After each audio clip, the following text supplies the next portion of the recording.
नमस्कार दोस्तों, मैं आदित्य आप सभी का स्वागत करता हूं आपके इस चैनल तक्षशिला यूके पे। हिंदी की हमारी 2 वीडियोस हो चुकी हैं और आज नंबर है तीसरी वीडियो का। ठीक है, ध्यान से देखते जाएंगे वीडियोस को। जो मैं पढ़ाऊंगा बस उसे आप लोग तैयार करते जाना। बाकी आप शुरू करते हैं ना। चलो वर्णमाला हेडिंग लगा लो। पिछली बार जब मैं आया था क्लास में तो मैंने बताया था आपको ह्रस्व स्वर तक बता दिया था। ह्रस्व स्वर मैंने कितने बताए थे? 3 भाग। कौन से की मात्रा के आधार पर मैंने 3 भाग बताए थे। ह्रस्व हो गया था, प्लुत हो गया था और एक उसके अंदर हो गया था दीर्घ स्वर। आगे बढ़ाते हैं क्लास को और सेकंड नंबर लगाते हैं जीभ के आधार पर। जीभ के आधार पर, ठीक है, स्वरों का वर्गीकरण हम लोग कर रहे हैं तो दूसरा नंबर है जीभ के आधार पर। जीभ के आधार पर भी कितने प्रकार होते हैं? जीभ के आधार पर प्रकार होते हैं 3 प्रकार। पहला, दूसरा और ये तीसरा। पहला कौन सा होता है? पहला होता है आपका अग्र स्वर। अग्र स्वर, ठीक है। दूसरा होता है हमारा मध्य स्वर और लास्ट होता है हमारा पश्च स्वर। पश्च स्वर, ये 3 प्रकार के हमारे जीभ के आधार पर स्वर होते हैं। अब इनके अंदर हम लोग देखते हैं कौन कौन से आते हैं। अग्र स्वर इसे बोलते हैं जब जीभ का अगला भाग हम यूज करते हैं तो इसे बोलते हैं अग्र स्वर। मध्य स्वर, जब जीभ का मध्य भाग प्रयोग होगा उसे बोलेंगे मध्य स्वर। और जब जीभ का पिछला भाग प्रयोग होगा उसे बोलेंगे पश्च स्वर। अब देख रहे हैं ध्यान से। अग्र स्वर में कौन कौन आता है? अग्र स्वर में एक तो ई आएगी छोटी, बड़ी, एक ए आएगा और एक ई आएगा। ये जब हम बोलते हैं वर्ण तो जीभ का अगला हिस्सा प्रयोग में लाते हैं। ई ए इस तरीके से स्वर। लेकिन सच्चाई है कि स्वरों को उच्चारण के आधार पर इनका पता ही नहीं चलता। आप स्वर का उच्चारण करके देखो, आपको लगेगा ही नहीं कि सामने से आ रहा है, आगे से आ रही है आवाज़, पीछे से आ रही है, मध्य से आ रही है, नहीं पता चलता। तो इसका सिर्फ एक ही तरीका है कि आपको ये याद रखने ही पड़ेंगे। ठीक है, आपको याद रखने ही पड़ेंगे। आगे बढ़ते हम लोग मध्य स्वर की बात करते हैं। तो मध्य स्वर होता है आपका अ, ये आपका होता है मध्य स्वर। ठीक है, एक बचता है पश्च स्वर। पश्च स्वर में बाकी जो रह गए इन 2 को याद करो, इसे याद करने की जरूरत ही नहीं है। बाकी जो बचे होंगे वो इसके अंतर्गत आ जाएंगे। वो होता है आपका आ, ठीक है, उ,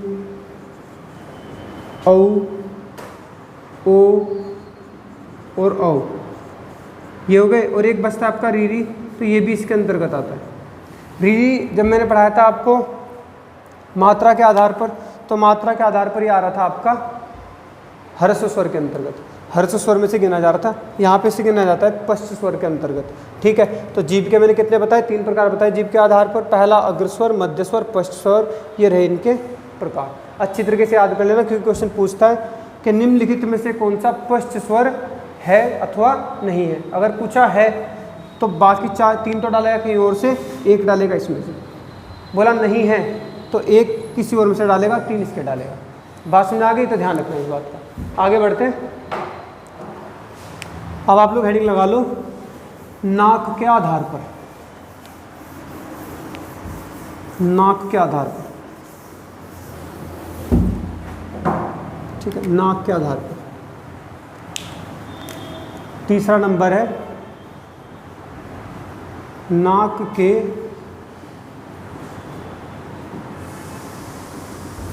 आधार पर। ठीक है, नाक के आधार पर। तो नाक के आधार पर भी कितने होते हैं? 2 प्रकार नाक के आधार पर देखे जाते हैं। पहला अनुनासिक और दूसरा निर्नुनासिक। कौन कौन से बताया मैंने? पहला होगा आपका अनुनासिक और दूसरा होगा हमारा निर्नुनासिक।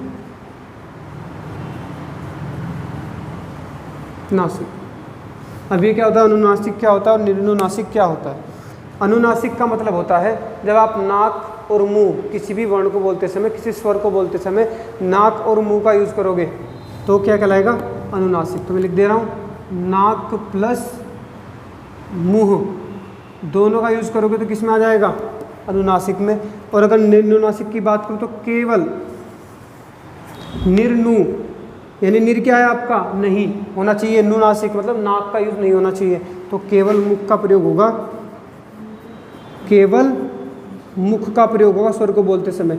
उदाहरण देख लेते हैं, इसका उदाहरण क्या बैठेगा, इसका उदाहरण हो जाएगा ए, आ, ई। ठीक है, आपने देखा कि इसमें क्या है, चंद्र बिंदु, यानी चंद्र बिंदु किस में आता है, आपका अनुनासिक में होता है। आपसे पूछ लेगा निम्नलिखित में से कौन सा अनुनासिक है, तो ये डाल देगा, ये डाल देगा, ये डाल देगा, म डाल देगा, तो कौन सा होता है, ये आपका अनुनासिक होता है। ये ध्यान रखना, पहचान होती है अनुनासिक की है। अब बात करता हूँ मैं केवल मुख की प्रयोग होगा, तो इन्हीं शब्दों को लिख देते हैं हम लोग। मुख के आधार पर नहीं कैसे बोलेंगे, इसे बोलेंगे ए, आ और ई। बहुत ही आसान है। ठीक है, ए आ ई अनुनासिक, ए आ ई निर्नुनासिक। तो इसमें केवल मुख का प्रयोग, इसमें केवल नाक का प्रयोग होगा। ठीक है, ध्यान से लिख लो जरा। आगे बढ़ते हैं, चौथा पॉइंट हमारा, धीरे धीरे देखते जाएंगे, कोई दिक्कत वाली बात नहीं है, बहुत समय हमारे पास, प्रभुत समय है हमारे पास। ठीक है, चौथी कंडीशन हमारी आ जाती है, अनुनासिक हो गया, नाक के आधार पर हो गया, जीभ के आधार पर। एक ले लेते हैं हम लोग मुख के आधार पर। मुख के आधार पर, ठीक है, मुख के आधार पर कितने होते हैं, देखो ये मुख के आधार पर होते हैं 4 प्रकार। 4 प्रकार होते हैं मुख के आधार पर। कौन कौन से होते हैं देखते हैं जरा। पहला आपका होता है संवृत, ठीक है, संवृत। दूसरा होता है आपका अर्ध संवृत, अर्ध संवृत, अर्ध संवृत। ठीक है, तीसरा होता है हमारा विवृत, और चौथा हमारा होता है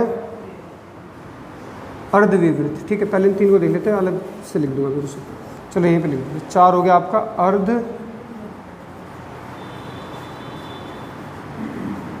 विवृत। ठीक है, इन्हें देखते हैं इनका क्या मामला होता है, संवृत और विवृत। ठीक है, जब मुख पूरा खुले तो उसे बोलते हैं विवृत। इस पे आते पहले विवृत, जब पूरा मुंह, विवृत मतलब पूरा व्रत हो जाए मुंह और पूरा खुले तो विवृत बोल देते हैं। संवृत जब ना के बराबर खुलता है, जब मुख ना के बराबर खुले उसे बोलते हैं संवृत, और जब मुख पूरा खुले उसे बोलते हैं विवृत, और जब आधा खुले आधा ना खुले तो वो इसके अंतर्गत आ जाता है। ठीक है, अब देखो जरा संवृत के उदाहरण क्या क्या होते हैं। सबसे ज़्यादा टिपिकल होता है, याद रखना, इस पर ज़्यादा फोकस बढ़ाना आप लोग अपना। देखो संवृत आपका होता है ई, बड़ी ई, छोटा ऊ और बड़ा ऊ, और इसी के साथ हम लोग डाल देते हैं एक अपनी रीरी को, तो वो इसके अंतर्गत आ जाती है। संवृत में किस में आएगी, रीरी संवृत के अंतर्गत आएगी। बात करते हैं अर्ध संवृत की, तो ये होते हैं आपके ए और एक होता है ओ, तो ये होते हैं आपके अर्ध संवृत। अगर मैं विवृत की बात करूं तो विवृत में आता है आपका आ, तो आ होता है आपका विवृत। बाकी जो बच्चे वर्ध विवृत में डाल दो। कौन कौन रह गया, ए रह गया आपका, ठीक है भाई, ये रह गया, और एक आओ रह गया, और कोई बचा, ए आ ई ऊ री री ए ऐ ओ औ। तो ये बाकी किस्में होते हैं आपके अर्ध विवृत के अंतर्गत गिने जाते हैं। तो 4 प्रकार मैंने बताए, एक संवृत, अर्ध संवृत, विवृत, अर्धविवृत। एग्जाम्पल भी आसानी से होगा। ठीक है, स्क्रीनशॉट मारना चाहते हो स्क्रीनशॉट मार लो, वरना देखते रहो इसे ध्यान से। इसमें कुछ नहीं कर सकते आप लोग, इसमें आपको याद ही रखना पड़ेगा, कोई ट्रिक वगैरह नहीं होती इसकी, तो आप लोग ट्रिक का यूज़ कर लो, आपको याद ही रखना पड़ेगा। ठीक है, पर इतना भारी भी नहीं है, 1 बार पढ़ोगे, 2 बार पढ़ोगे, 3 बार पढ़ोगे, याद हो जाएगा। ठीक है, चलो नेक्स्ट पॉइंट हम लोग देखेंगे होठों की स्थिति के आधार पर। चलो 5वां हमारा पॉइंट जो आता है होठों की स्थिति के आधार पर।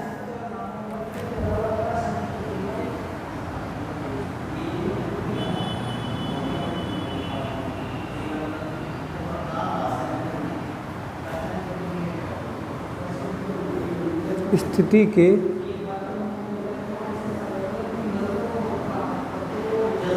आधार पर ठीक है। अब ये क्या होते हैं होठों की स्थिति के आधार पर?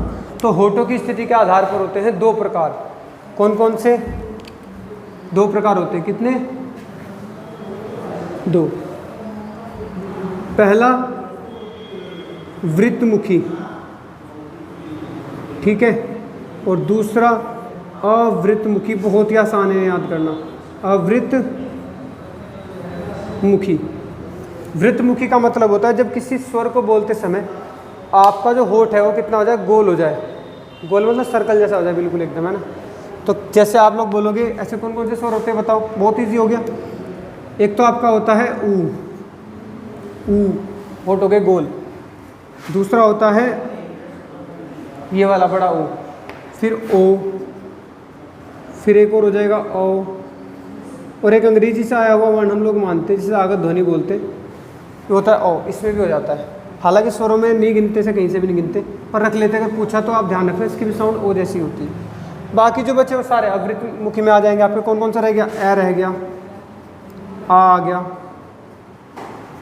ई आ गया, बड़ी ई, ए, आई, ओ, और एक हो जाएगा आपका औ, ठीक है। तो और एक रीरी भी इसमें रख दो। क्यों? क्योंकि रीरी क्या है? वृत्तमुखी तो होता नहीं, तो बच्चा क्या अवृत्तमुखी में आ जाएगा। इजी हो गया ना, बहुत ज़्यादा इजी है। ऊ ऊ ओ इन्हें बोल के पता लग जाएगा, आसानी से पता लग जाएगा कि हाँ कौन से होते हैं, ठीक है। तो ये हो गया आपके होठों की स्थिति पर आधार पर, ठीक है। नेक्स्ट लेके चलते हैं लास्ट पॉइंट, घोषत्व के आधार पर, ठीक है। उतार लो इसे अच्छी तरीके से, इसे ले लेते हैं घोषत्व के आधार पर। यूपीएससी की तैयारी जो कर रहे हैं और जो आपका तैयारी कर रहे हैं पटवारी लेखपाल उत्तराखंड में जो भर्ती आई हुई है उनके लिए तो ध्यान रखना, बहुत ही अच्छी इंपॉर्टेंट चैप्टर होता है वर्णमाला। एक नया क्वेश्चन आता जरूर है, बस आपको अच्छी तरीके से ध्यानपूर्वक पढ़ना है। छोटी से छोटी बात जो यूपीएससी के लिए तैयारी कर रहे हैं उनके लिए खासकर बोल दूँ, 100 नंबर की हिंदी 40 क्वेश्चन आने वाले, 2.5 नंबर का एक क्वेश्चन है, सभी को पता होगा, ठीक है। 2.5 मार्क्स का एक क्वेश्चन है और 40 क्वेश्चन है। तो आप लोग खुद बताओ, ऊपर से पढ़ के काम नहीं चलेगा। 40 क्वेश्चन है तो कुछ ना कुछ अच्छा ही पूछेगा, ठीक है। तो आप लोगों को कोशिश ये करनी है कि छोटी से छोटी चीज़ को भी सीरियसली लेके चलना है, बहुत ही गौर से देखते चलना है। ऐसा मत करना कि ऊपर से पढ़ लेंगे हम लोग तो हिंदी हो जाएगी। हिंदी इतनी भी वो नहीं है आसान के जो चाहे वो कर ले।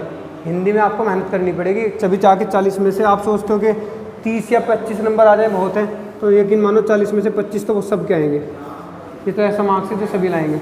बाकी तो डिपेंड उस पर करेगा जो 35+ उठाएगा, असली हिंदी तो उसकी है। तो हिंदी को ध्यान से पढ़ते रहना, ठीक है। चलो आगे बढ़ते हैं हम लोग। हेडिंग लगा लो आप लोग, घोषत्व के आधार पर।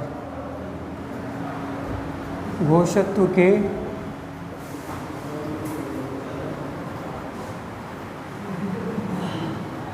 आधार पर। तो हम जानते हैं घोषत्व के आधार पर भी कितने होते हैं? 2 प्रकार के होते हैं। कौन कौन से? पहला होता है सघोष